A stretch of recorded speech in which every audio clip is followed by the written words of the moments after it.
How much of an impact did your stepmother have until she left when you were 12? Well, that was the closest to being in a functioning family that I can remember. Because of the fact that that was the closest that I've ever been. That was the most time that I was spent in a household where I had two parents. After that, I never had two parents in the house again.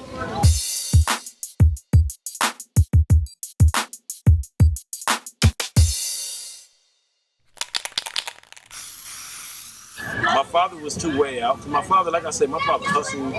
He sold drugs. He pimped hoes. My father was a cold character. You know what I'm saying? I mean that when I say that. My father had a lot of women in his lifetime, and I can't never recall him ever being just tied down to one. But, you know, she did the best she could do at that time, and throughout dealing with me and my three brothers and all the crazy shit we had going on around the house, the shootings and us going back and forth to jail, and you know what I mean, then dealing with my father and all his women and all the things that he had going on, because he hustled when he came from New York to LA. He was on the low bottom, and that was his thing, you know what I mean? He was down on Central Avenue selling crack cocaine, that was the thing. He was pimping hoes before that, and he was just always a street character, to where, you know, I guess my street credibility and my belonging and my abilities in the street came from him. And I had a homie that told me once, he told me he knew my father, and we was having a conversation, and we were just discussing the game itself, right? And as we were having a discussion on the game, he looked at me, he told me, he said, look, man, and the homeboy I was talking to, he was like 10 years older than me. He said, I know your father. He said, I know the kind of character your father was. I got down with your father in the streets. So we used to gamble and shit. I remember your father in the pimp homes. He said, and I know the one thing about all of this here is that I know that you come from a pure pedigree. I know that you were bred up from a fine line. You were not turned out to the game. You were born into the game. So everything that you participate in the streets is something that's practically genetic, because this is all you ever been exposed to. Did your father ever tell you that he didn't want you gangbanging ever a day when you was coming out? Hell yeah, my father looked at us and he told us that, man, me and my brothers, he told us, man, I never raised y'all for this here. To see, if you keep it real, if had we not been raised in the era that we were raised in, had we not come up so rooted in this time of gangbanging, man, we might have been a bunch of pimps. We might have been a bunch of pimps, major drug dealers or something. I mean, but our thing was gangbanging, because we all loved to connect. What if your son told you he wanted to be from 20s or be from some other hood? How would you handle that? My son ain't got the rights. He doesn't have the rights. My son, he lived in the neighborhood.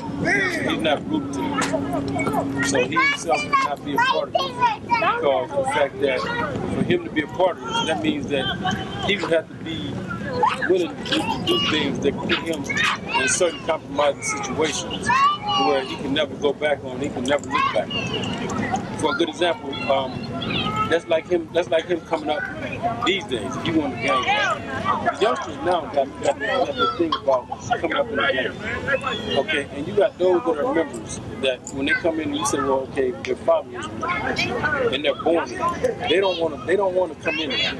And a lot of them don't believe in that, because being born in means that they took the easy way.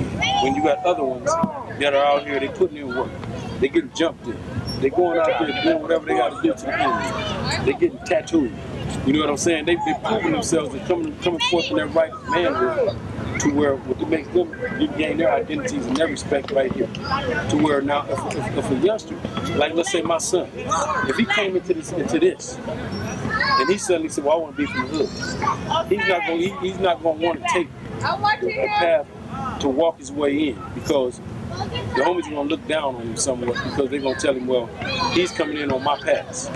So he'd have to be one who would have to get out and participate in the shootings and get the tattoos and get jumped in and all this type of stuff. To where, I mean, in all true actuality, I told my son, when it comes to something like that, if you want to be a part of the group, you want to participate in something with camaraderie, go to college and join a fraternity. Get on the basketball team, be amongst some people that got a future ahead of them that's going to do something to where you're connected with some people in the future that's going to be the best of your benefit. Not with a bunch of people that's going to prison. Don't be connected with a bunch of dudes that's going to be out here dying. And don't be a part of nothing where you have to draw circles around yourself and limit yourself from that what you want to do.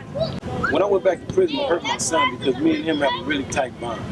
You know, me and my son are best friends. And he and I, you know, we do our thing, you know, we hang out together, you know, we talk, you know, his innermost feelings, he feels he's comfortable telling me. So he can come to me and talk about anything. I'm the one, I sat down and gave him talk about gangs and all this shit. My son went to juvenile hall when I was in prison. You know, he went through all this type of stuff. He had to deal with gang members in juvenile hall, all these other places. But he had to stand firm, because I always told him to stand firm on the fact that he himself is not a gang member. He's not obligated to this. And it's not his life, it's my life. You know, so throughout all of that there, you know, it was like without my instructions and my guidance, he was somewhat lost. But at the same time, as the young man that I raised him to be, he's also capable of being able to visualize the situation and to map out for himself to know what turns to make and what turns not. When I was in prison and told people, yeah, I was out 10 years, first thing they looked at me and said, oh, you had a good run. I looked at them like, what the fuck that mean? I had a good run. This ain't my life in prison. I think law enforcement knew that they had a loose cannon on their hand, but they couldn't do nothing about it. Or was trying to get enough evidence. Like when they asked me, do I know about him committing any of these murders? I said no.